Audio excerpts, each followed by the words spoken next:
Bonjour à toutes et bonjour à tous et bienvenue sur cette vidéo qui va nous servir de classe inversée. Et cette classe inversée va nous servir de première étape dans notre continuité pédagogique en SES, le temps de la crise sanitaire que nous traversons et qui nous tient malheureusement éloignés les uns les autres. Donc une classe inversée qui va servir de première étape, puisqu'après nous aurons des temps d'audioconférence pendant lesquels on aura l'occasion d'échanger. Je vous détaillerai dans l'email que je vous envoie les modalités de ce temps d'audioconférence et ce temps d'échange entre nous. D'accord?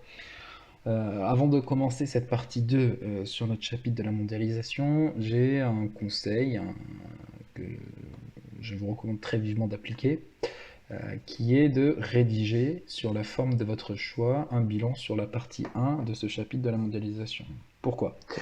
Tout simplement parce que c'est une partie où vous avez pu découvrir tout un tas de nouvelles connaissances sur le libre-échange, sur le protectionnisme, et cet amas nouveau de connaissances nécessite, je pense, j'en suis même sûr, un temps de bilan, de manière à ce que vous puissiez prendre du recul sur ce qu'on vient d'apprendre, et donc il me semble pertinent que vous rédigiez ce bilan.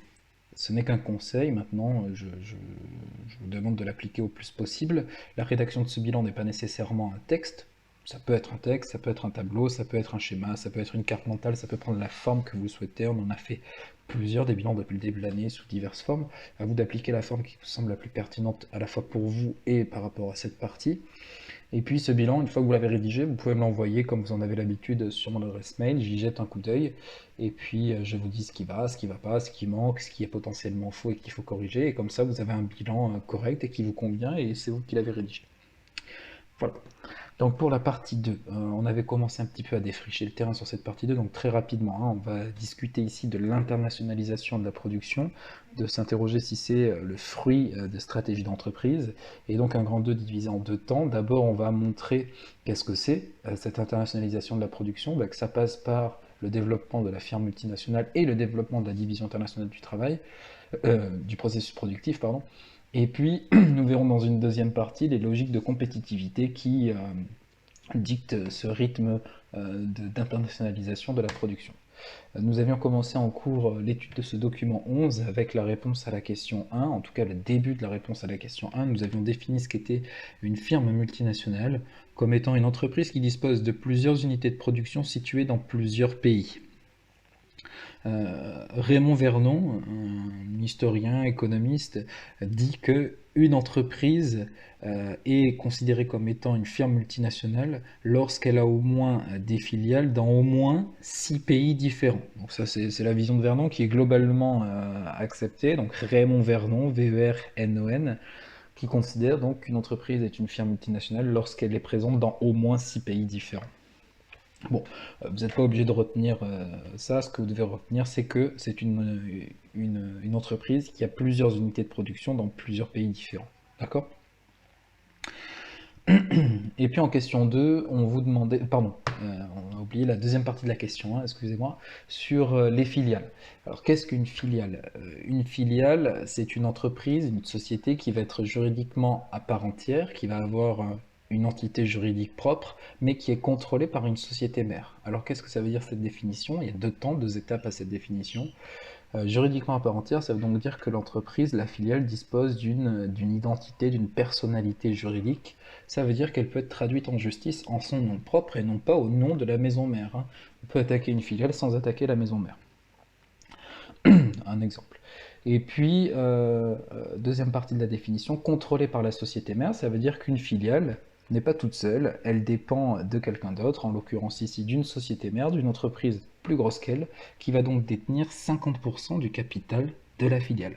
Imaginez une filiale qu'on décomposerait en actions, il y a 100 actions pour détenir cette filiale, c'est-à-dire que sur ces 100 actions, il y en a 50, au moins 50, qui sont détenues par la société mère.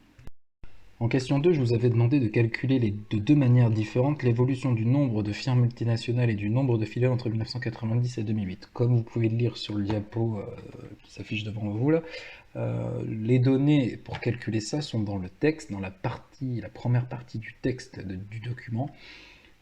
C'est écrit noir sur blanc, il n'y a pas de difficulté majeure pour trouver l'information.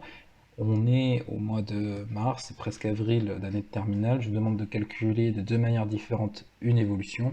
Il s'agit donc d'appliquer des savoir-faire statistiques de base, à savoir un taux de variation et le coefficient multiplicateur. Donc les données sont dans le texte, les formules vous les connaissez, libre à vous de les appliquer, et puis on corrigera ça au moment de notre temps d'audioconférence. En tout cas, vous risquez de trouver une forte augmentation du nombre de firmes multinationales entre 1990 et 2008 et une très très forte augmentation du nombre de filiales sur la même période. Et donc la question 3 vous demande si ces deux augmentations traduisent-elles un processus d'internationalisation de la production. Pour répondre à cette question, il faut partir du départ et définir précisément ce qu'on entend par internationalisation de la production. Il s'agit en fait d'un processus qui désigne le fait qu'une production d'un même bien n'est plus réalisée sur un seul territoire national, mais dans plusieurs pays différents. Donc on peut prendre l'exemple des téléphones portables que vous utilisez tous les jours. Vous allez avoir la batterie qui est produite dans tel pays, l'écran qui est produit dans tel autre pays, le processeur qui est produit dans tel autre pays, et ainsi de suite. D'accord. Et à la fin, on a un rassemblement des pièces dans un autre pays. On peut avoir l'activité de la pub et du marketing qui est réalisée dans un autre pays. Enfin bref, le processus productif est divisé dans plusieurs pays. Ça, c'est ce qu'on appelle l'internationalisation de la production, le fait que la production soit réalisée dans plusieurs pays différents. Quant au FMN, ce sont des entreprises qui produisent, elles, dans plusieurs pays. Donc, si on remarque qu'il y a une augmentation du nombre de FMN et une augmentation de leurs filiales, ça veut donc bien dire qu'entre 1990 et 2008, on a eu la mise en place et le développement d'un processus qu'on appelle internationalisation de la production. Question 4. Quel est le critère pour déterminer la nationalité d'une FMN? Alors on va retenir principalement comme critère la localisation de la maison mère pour déterminer la nationalité d'une FMN. Par exemple, Coca-Cola a sa maison mère qui est située aux États-Unis, donc Coca-Cola va être considérée comme une entreprise américaine, quand bien même elle a des sites de production partout dans le monde. Néanmoins, on va se heurter à certaines difficultés concernant certains grands groupes. On va par exemple avoir du mal à déterminer la nationalité précise de grandes FMN qui sont constituées par des fusions de deux grands groupes. On peut prendre le cas de Renault-Nissan. Est-ce que Renault-Nissan est une entreprise française parce que Renault, ou est-ce que c'est une entreprise japonaise parce que Nissan, ou est-ce que c'est une entreprise qui dispose des deux nationalités? Donc voilà. Hormis ces cas-là, on va quand même retenir que la nationalité d'une FMN dépend du lieu d'implantation de la maison mère de la FMN. En question 5, quels sont les pays les plus représentés parmi les 10 plus grandes FMN? Eh bien, vous pouvez le voir dans le tableau, hein, les deux pays les plus représentés, et il n'y a pas de surprise à ça, ce sont les États-Unis et la Chine qui sont les plus représentés. Donc là, on est sur un classement des FMN selon le chiffre d'affaires. Ce classement change un peu, hein. Vous pourrez trouver des classements différents si on regarde d'autres critères que le chiffre d'affaires. Si on regarde par exemple la valeur boursière des grandes FMN dans le monde, on a un classement qui est totalement différent avec des entreprises comme Apple, Amazon, Google, Microsoft, qui vont truster les premières places en termes de capitalisation boursière, c'est-à-dire en termes de valeur boursière. Mais on reste quand même sur des entreprises qui viennent des mêmes pays, États-Unis et Chine, qui donc dominent les classements des FMN dans le monde. Question 6, quel est le secteur où se concentre le plus de ces FMN? Comment l'expliquer? Là aussi, hein, il suffit de lire. Secteur d'activité, on remarque que pour 1, 2, 3, 4, 5 d'entre elles, donc la moitié de ce top 10 en 2014, est constituée d'entreprises évoluant sur le secteur du pétrole. Alors comment l'expliquer? Tout simplement parce que le pétrole est un produit qui est mondialisé par excellence, il est consommé partout dans le monde, ou presque, par les ménages, directement, hein. On consomme, nous, du pétrole, donc ceux qui viennent au lycée avec leur petite 50 à vitesse, ben, vous utilisez du pétrole tous les jours, sous une forme particulière, le samplon 95, et non seulement les ménages consomment du pétrole, mais aussi les entreprises consomment énormément de pétrole, parce que le pétrole est une des matières premières les plus utilisées dans le monde. Et puis, le pétrole est un secteur d'activité qui nécessite la création, la naissance, le développement de grands groupes industriels. Là, je vous renvoie au topo que je vous ai rédigé sur les grandes zones d'organisation commerciale dans le monde, avec une petite digression sur l'organisation de l'OPEP, l'organisation des pays exportateurs de pétrole, qui fonctionne sur les bases d'un cartel, et donc du fait que les producteurs se réunissent sous un format cartéliste, il est nécessaire d'avoir un gros contrepoids en face, et un contrepoids assuré par des grands groupes avec beaucoup de moyens pour pouvoir un petit peu contrer ce pouvoir sans borne des grands producteurs de pétrole. Sinon, si on n'avait que des petites entreprises, le pouvoir de négociation des entreprises ne serait pas suffisamment fort. Et enfin, la question 7, sauriez-vous citer une ou plusieurs firmes multinationales françaises? Bien, j'espère que oui, hein. Il y en a certaines dont on entend beaucoup parler en ce moment par l'actualité. Vous avez le groupe LVMH, vous avez le groupe Carrefour, le groupe Vinci, le groupe Sanofi, le groupe Total, qui sont des FMN françaises connues et reconnues. Alors, maintenant qu'on a vu ce document 11 qui nous permet de définir exactement ce qu'est l'internationalisation de la production et les FMN, on va voir quelles sont les deux modalités de l'internationalisation de la production, c'est-à-dire comment on peut produire à l'international. Il y a deux modalités principales, l'IDE et la sous-traitance. Donc le document 12, vous l'avez sur votre polycopier. Je vous laisse un petit peu de temps donc, pour prendre votre prise de notes, document 12, et on va répondre aux questions ensemble, histoire d'accélérer un petit peu le rythme de la vidéo.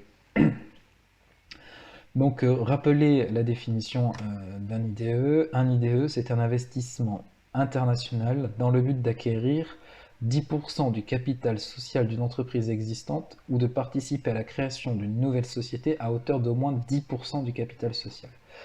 IDE, c'est investissement direct à l'étranger.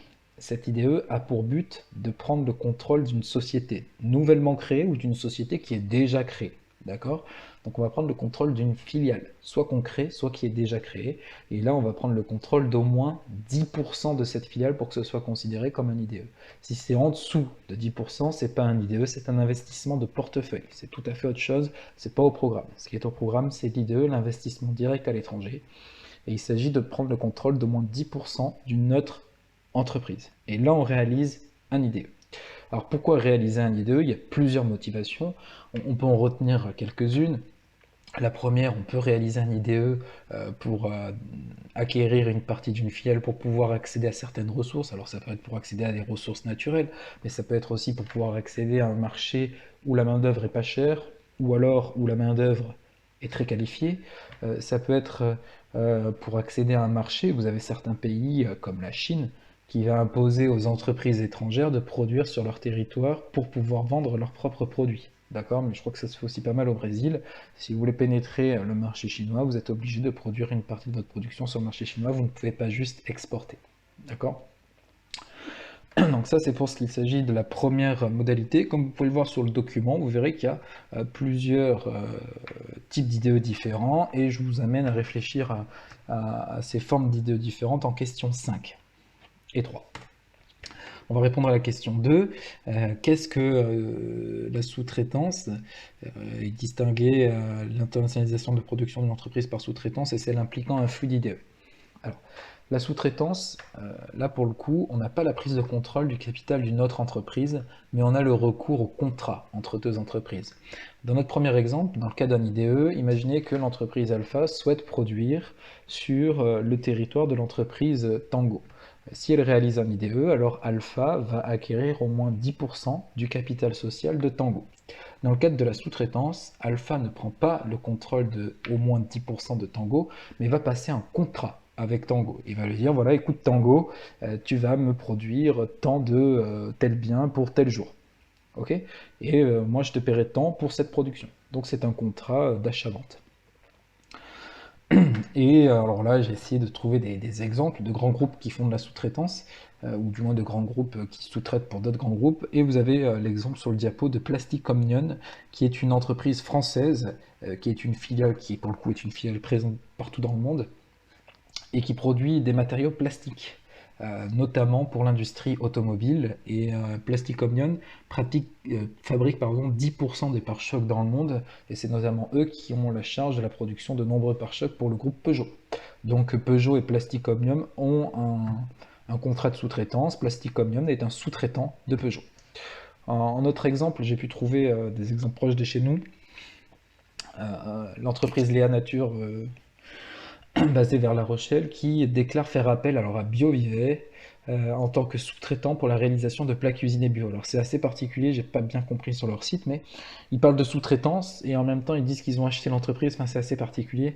Il semble que BioVivet produisent des plats bio en leur propre marque et réalisent la production des plats bio pour Léa Nature, qui vont être vendus sous la marque Léa Nature. D'accord? Un autre exemple encore plus proche de chez nous, les voisins producteurs de madeleine, Colibri, qui a longtemps eu des contrats de sous-traitance pour d'autres marques, et notamment pour des marques, ce qu'on appelle les marques distributeurs. Vous savez, c'est la marque Repère chez Leclerc, ces petits délits là pour les gâteaux chez Leclerc par exemple. Mais en tout cas, Colibri avait des contrats de sous-traitance pour les marques Auchan et les marques Carrefour pour la réalisation de cakes. Donc les cakes marque Carrefour, les cakes marque Auchan étaient en fait produits dans l'entreprise Colibri à Pau. Voilà. Les questions 3, 4 et 5 ne sont pas spécialement dures et font appel à de la lecture de documents, à de l'extraction d'analyse, à de la lecture de graphiques. Et la question 5 a un petit peu de réflexion sur la base du document. Je vous demande de les faire chez vous et on en discutera lors de notre audioconférence. Ok? Donc vous pouvez laisser un petit peu de place ou les réaliser maintenant, mettre la vidéo sur pause, réaliser ces questions et prendre la suite de la vidéo. Alors sur cette distinction entre internationaliser sa production par IDE ou par sous-traitance, on a dans la littérature économique les travaux d'un économiste qui font office de référence, de forte référence, ce sont les travaux de Ronald Coase. Alors Ronald Coase, c'est un économiste américain, donc je vous ai mis ses dates de vie, 1910-2013, il obtient un prix Nobel en 1991 pour l'ensemble de son œuvre, et en fait, son œuvre se concentre dans ce qu'on appelle le théorème de Coase, qu'il a publié en 1937, et il va ainsi déterminer quelle est pour chaque entreprise la meilleure option entre l'IDE ou la sous-traitance, comment une entreprise peut effectuer un choix lorsqu'elle souhaite s'internationaliser, est-ce qu'elle doit faire un IDE ou est-ce qu'elle doit faire de la sous-traitance. Eh bien Ronald de Coase a tenté de lui donner des clés pour décider entre l'IDE ou la sous-traitance.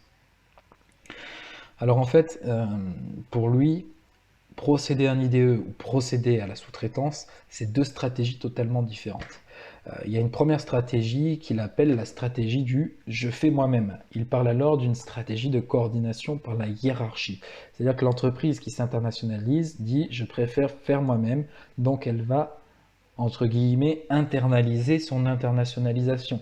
Donc dans ce cas-là, cette première stratégie chez Coase correspond à l'IDE.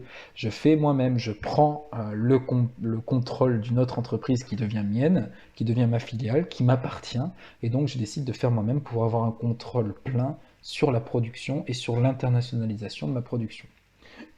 La deuxième stratégie est celle que l'on pourrait appeler la stratégie du « je fais faire ». Je fais faire par quelqu'un d'autre. Il parle alors d'une coordination par le marché, parce que ça passe par un contrat. Donc là, c'est ce que nous, on appelle la sous-traitance. Et on dit alors que l'entreprise externalise, fait faire à quelqu'un d'autre, externalise son processus d'internationalisation de la production. Donc, il nous met des nouveaux mots, et là, pour l'instant, il ne nous apporte pas de solution, ça vient.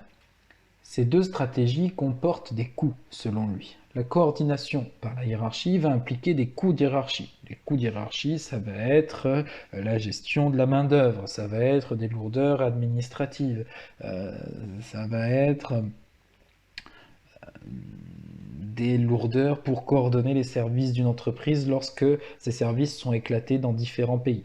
Bref, quand on fait appel à de l'IDE, il y a forcément des coûts qui se rajoutent.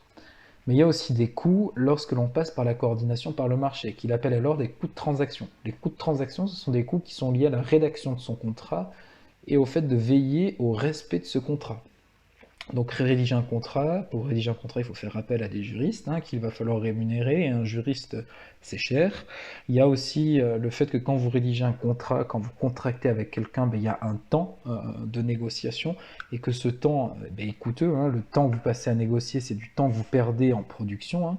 Donc si la négociation s'éternise dans le temps, il aurait peut-être fallu passer par l'IDE, prendre le contrôle de l'entreprise plutôt que de lui demander de faire un contrat et de produire pour vous, vous prenez son contrôle, et dans ce cas-là, elle n'a plus le choix de dire non, je produis, non, je produis pas. Si vous prenez son contrôle, vous prenez son contrôle, et elle n'a plus rien à dire.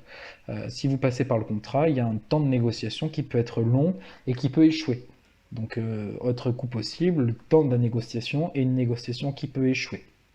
D'accord? Et quand vous passez un contrat, le dernier risque, c'est de se heurter à ce qu'on appelle l'asymétrie d'information. Vous pouvez acheter une entreprise, pardon, vous pouvez contracter avec une entreprise qui est mal financièrement ou voilà, qui rencontre des difficultés que vous ne connaissez pas.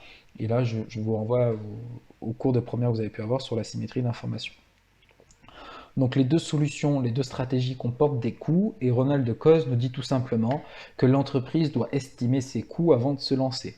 Elle doit estimer, je vais internationaliser ma production, si je le fais par l'IDE, ça va me donner tant de coûts de hiérarchie. D'accord? Donc je sais que si j'internationalise par la voie interne, par l'IDE, ça va me coûter tant. Et elle doit être aussi capable d'estimer ses coûts de transaction, c'est-à-dire si je m'internationalise par le contrat. Donc, quels sont les coûts liés à l'externalisation de mon internationalisation. Ok? Et là, c'est tout bête, sa pensée, c'est de nous dire que si les coûts d'hierarchie sont inférieurs aux coûts de transaction, alors l'entreprise doit procéder à un IDE. Et si les coûts de transaction sont inférieurs aux coûts de hiérarchie, alors l'entreprise doit procéder à la sous-traitance. C'est simple, hein? C'est tellement simple que je vous en propose un petit bilan. Alors que j'avais appelé bilan du A, du 2, mais en fait c'est plutôt un bilan sur la pensée de Ronald Coase. Hein. Vous avez l'internationalisation de la production et les deux issues possibles. Soit je fais moi-même, soit je fais faire. Si je fais moi-même, c'est de la croissance interne, c'est de l'internalisation de l'internationalisation, pardon. Et si je fais faire, c'est de l'externalisation. Soit c'est de l'IDE, soit c'est de la sous-traitance. Et comment je fais mon choix? Je compare entre les potentiels coûts liés à la hiérarchie et les potentiels coûts liés à la transaction. Ok? Alors, j'ai conscience que cette partie du cours est un peu indigeste, encore un nouvel auteur, encore un vocabulaire nouveau, mais on ne sait jamais. Si certains ne sont pas encore rassasiés par les connaissances nouvelles, je vous propose une diapo là, une petite diapositive pour aller plus loin, une autre vision que celle de Coase, qu'on appelle le paradigme Oli. Donc là, c'est vraiment pour ceux qui le souhaitent. Ceux qui ne le souhaitent pas, vous pouvez avancer la vidéo et passer un petit peu après. Ceux qui souhaitent avoir plus d'informations sur ce processus d'internationalisation de la production, vous pouvez écouter ce que nous dit le paradigme Oli. D'accord? Mais en tout cas, ce qui est sûr, c'est que tout le monde doit retenir ce que nous dit Ronald Coase sur comment choisir entre IDE et sous-traitance. Donc pour ceux qui le souhaitent, que nous dit le paradigme Oli? Oli, en fait, c'est un paradigme qui a été rédigé, pensé par un auteur qui s'appelle John Dunning, qui élabore donc un nouvel outil de prise de décision concernant les stratégies d'internationalisation de la production. Et il va remarquer qu'une entreprise peut disposer de 3 types d'avantages différents. Donc le ownership advantage, c'est que lorsque l'entreprise dispose d'un avantage qui peut être de différentes natures, technologiques, organisationnelles, ou un avantage lié à l'image de marque, sur ses concurrents. Donc c'est l'avantage d'être leader. L'avantage de localisation, la location advantage, c'est lorsque l'entreprise bénéficierait d'un avantage durable à exploiter l'actif dans un endroit précis. Alors, de dire, il faut absolument que je produise dans ce pays parce que ça va me permettre de minimiser les coûts de production, les coûts de transport, parce que si je produis dans ce pays, c'est pour pouvoir vendre aussi dans ce pays, donc je vais regrouper mon foyer de production avec mon foyer de consommation. Et le dernier avantage que peut avoir une entreprise, c'est l'internalisation advantage. C'est lorsque l'entreprise voit un avantage à faire elle-même, donc internalization comme étant internalisation, à faire elle-même plutôt qu'à faire faire. D'accord? Donc pourquoi on préfère faire soi-même? Pourquoi on préfère prendre le contrôle d'une entreprise plutôt que de passer un contrat avec elle? Parce que si vous passez un contrat sur la réalisation d'une partie de votre production, vous allez lui dire, ben voilà, tu vas me produire tel bien et tu vas le faire de telle manière. Et donc là, vous donnez en quelque sorte le secret de votre fabrication.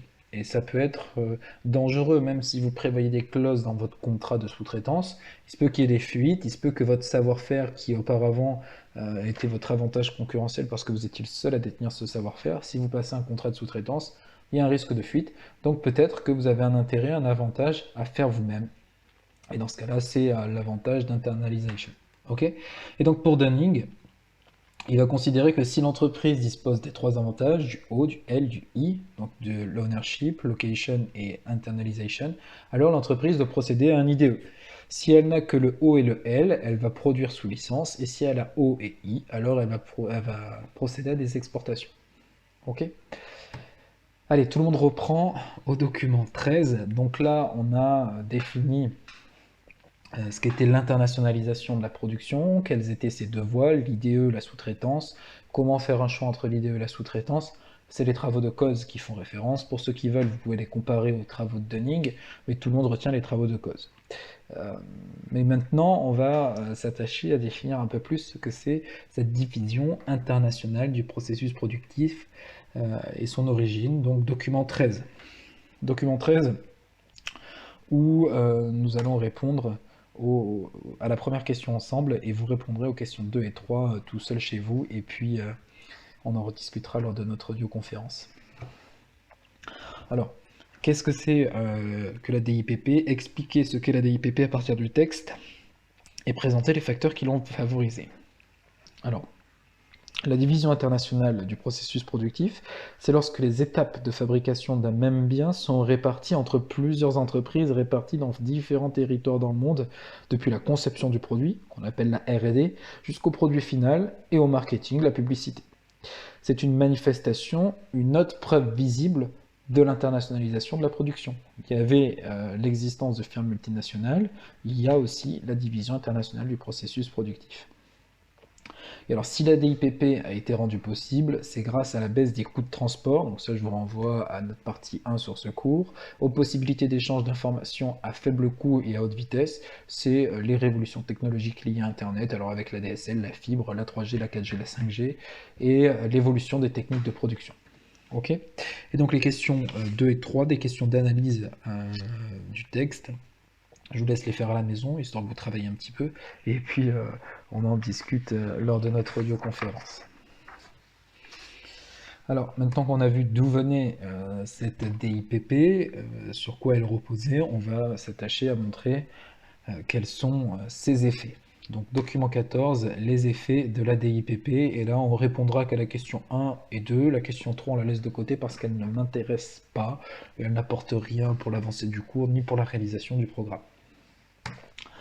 Alors, question 1, comment s'explique le commerce intra-firme? Pourquoi est-il plus souvent un commerce intra-branche? Alors, le commerce intra-firme désigne les échanges entre une maison mère et les filiales de la maison mère de cette FMN, ou directement entre les filiales elles-mêmes.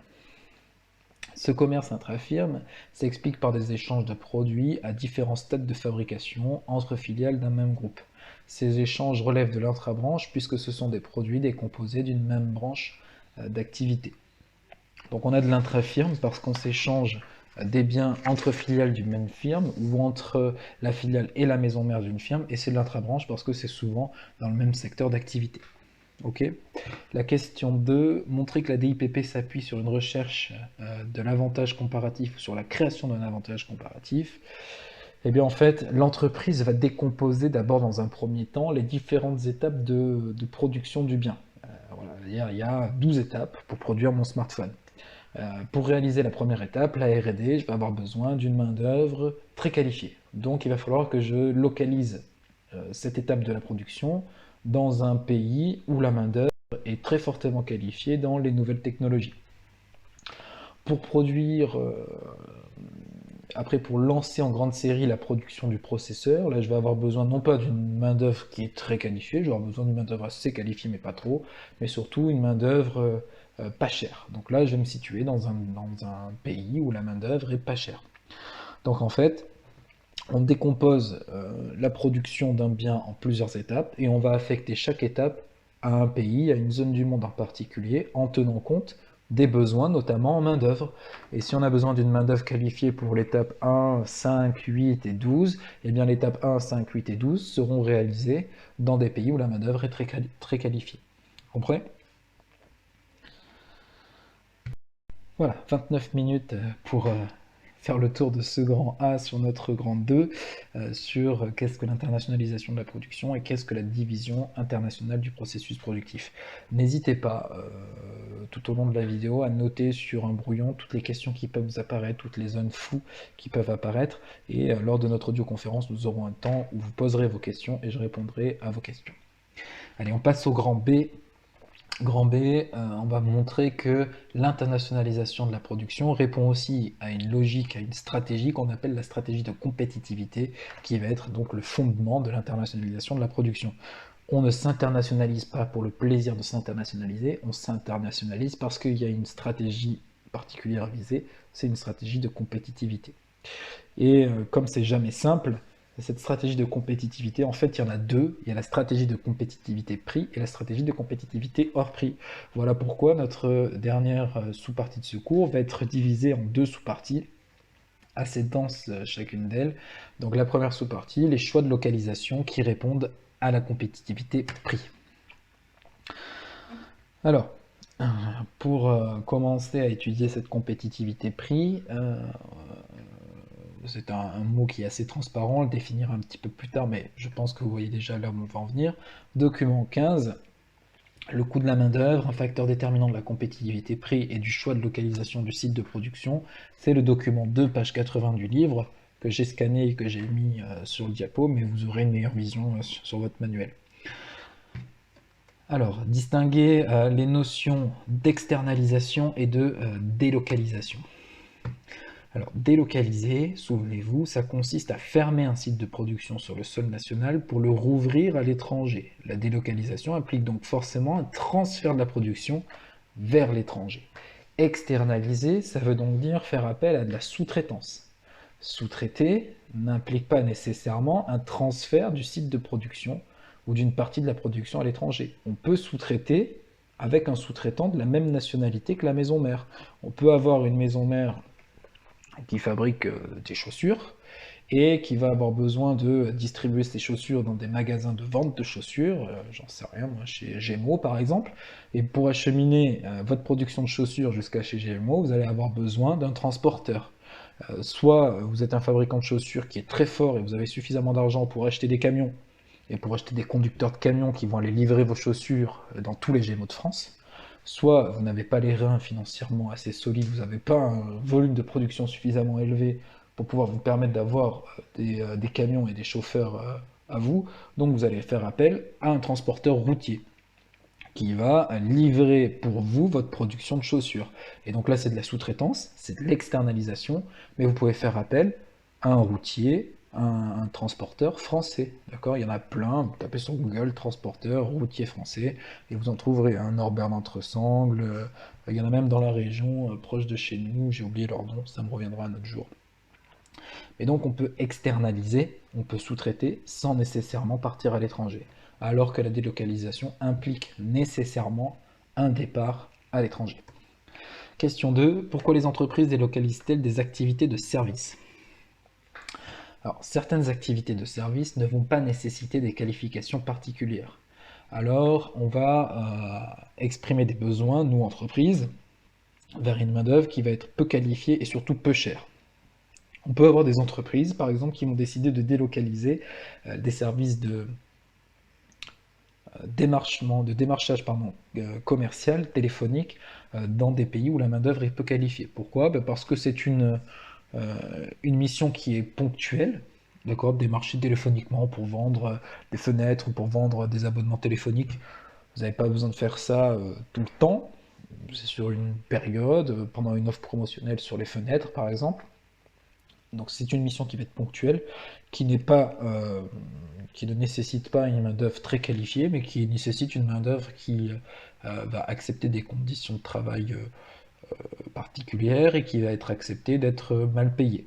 Donc c'est pour ça que vous pouvez vous-même recevoir des appels de démarchage téléphonique, notamment pour des forfaits de téléphone, venus de plateformes dans des pays francophones d'Afrique du Nord, où la main-d'œuvre est peu chère et relativement résiliente, qui accepte des conditions de travail particulières. La question 3. Quel rôle joue le progrès technique dans la capacité des entreprises à délocaliser? Eh bien, tout simplement, le progrès technique permet de favoriser les délocalisations, notamment dans les innovations, dans les nouvelles technologies de l'information qui permettent de rapprocher numériquement des sites de production éloignés géographiquement. Grâce au développement d'Internet, vous pouvez vous permettre d'avoir un site de production qui est éloigné des autres sites de production. Donc on comprend tout de suite, délocaliser une étape de la production, ça peut répondre à une logique de compétitivité prix pour pouvoir faire appel à une main-d'œuvre moins chère. Et si on fait appel à une main-d'œuvre moins chère, ça veut dire qu'on diminue notre coût de production. Et si on diminue notre coût de production, on peut vendre au consommateur à un prix moins élevé. Le document 16 va nous permettre de montrer que délocaliser ou localiser, en tout cas choisir un lieu de production lorsqu'on s'internationalise peut répondre à une logique de coût du travail, mais pas nécessairement. Alors le document 16, en point d'appui, c'est le document 4, page 81 de votre livre, et là je vous pose une consigne très générale sur laquelle il va falloir rédiger un petit peu, 5, 6, 7, 8, une dizaine de lignes, je pense. Et je vous demande de montrer que d'autres critères que le coût de la main-d'œuvre peuvent justifier des choix de localisation relevant d'une logique de compétitivité-prix. Donc on a vu dans le document 15 que là c'était le coût de la main-d'œuvre qui justifiait la localisation de plateformes téléphoniques dans des pays francophones d'Afrique du Nord parce que la main-d'œuvre est peu chère et ça permet de réduire les coûts de production. Mais dans ce document 4, page 81, vous allez voir qu'on peut choisir un lieu de localisation pour une logique de compétitivité-prix, mais sans parler du coût de la main-d'œuvre. Alors pour ça, vous avez, pour vous guider, pour répondre à cette grande consigne, les questions du document 4, page 81, qui vont vous aider à extraire l'information pour répondre à cette question, à cette consigne. Et puis là, il faut que je vous pose quand même les bases. Qu'est-ce que la compétitivité prix? La compétitivité prix, c'est une stratégie qui est mise en place par une entreprise qui cherche à minimiser ses coûts de production afin de baisser au plus possible ses prix de vente et ainsi avoir un avantage sur ses concurrentes. Une entreprise qui chercherait à baisser ses coûts de production, c'est pour pouvoir baisser ses prix. Et si elle baisse ses prix, c'est pour pouvoir être meilleure, plus compétitive que ses concurrentes. Donc là, encore une fois, du travail à faire. Document 4, page 81, montrer que d'autres critères que le coût de la main-d'œuvre peuvent justifier les choix de localisation relevant d'une logique de compétitivité-prix. C'est parti, réalisez le boulot, et puis ensuite vous enchaînez le cours. Et bien justement, on enchaîne avec la dernière sous-partie de notre cours. Cette fois-ci, on va parler des choix de localisation qui répondent non pas à une logique de compétitivité prix, mais une logique qu'on appelle la compétitivité hors prix. Alors là, directement, un point court, qu'est-ce que la compétitivité hors prix? La compétitivité hors prix, c'est une stratégie développée par une entreprise qui cherche à obtenir un avantage sur ses concurrentes, mais sans chercher à diminuer son prix de vente. Elle va appuyer sur d'autres leviers que ceux relatifs au coût de production. Elle va appuyer par exemple sur la qualité du produit, sur l'aspect innovant de son produit, sur l'image de marque, sur la qualité du SAV, sur les délais de livraison qui peuvent être très courts. Tout ça, ça favorise ce qu'on appelle la compétitivité hors prix. Et ça, c'est une autre stratégie que la compétitivité prix.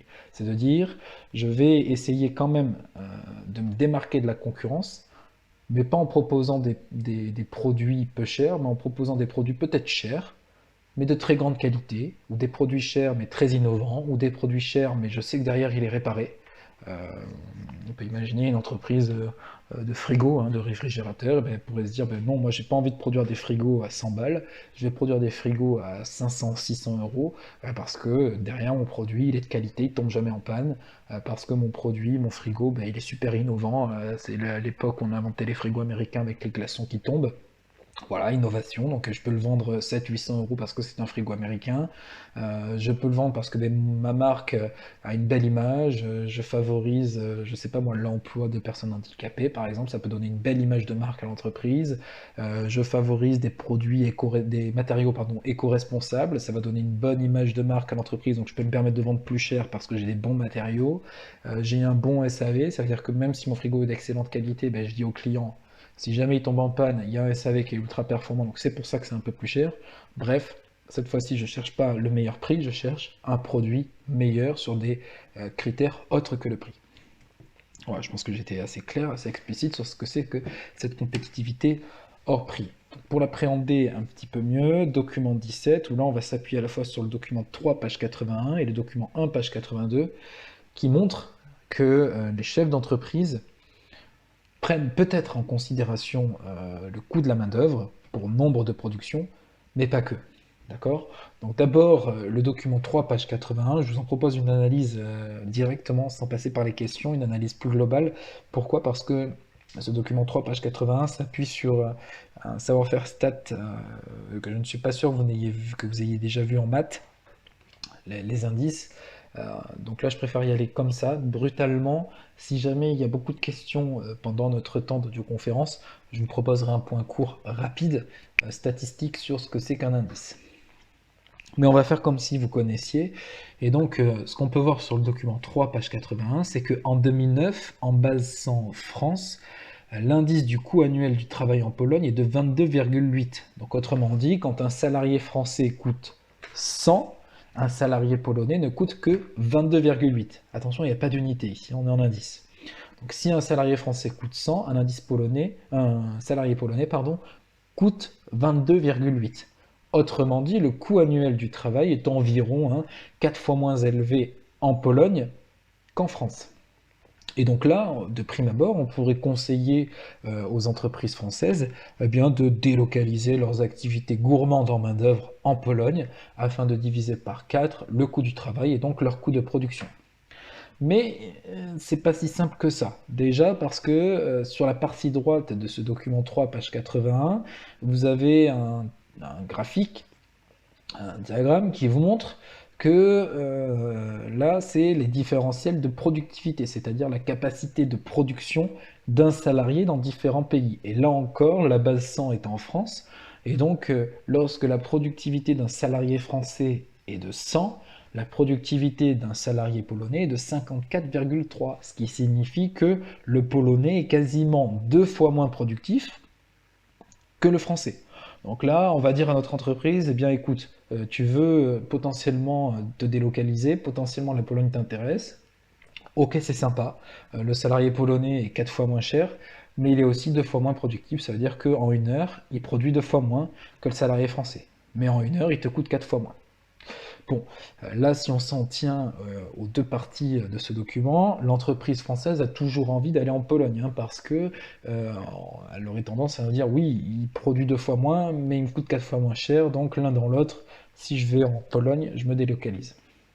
Eh bien pourtant, tous les chefs d'entreprise ne décident pas de partir en Pologne ou dans les pays où la main-d'œuvre est à bas coût. Et ça, on peut le voir dans le document 1, qui nous donne une information sur les critères d'attractivité retenus par les chefs d'entreprise lorsqu'ils ont à choisir un lieu de production. On leur demande, la question est, quand vous choisissez un lieu de production, diriez-vous que le critère suivant est très important pour vous? Par exemple, diriez-vous que les infrastructures de transport sont très importantes pour vous lorsque vous décidez de vous installer dans un pays?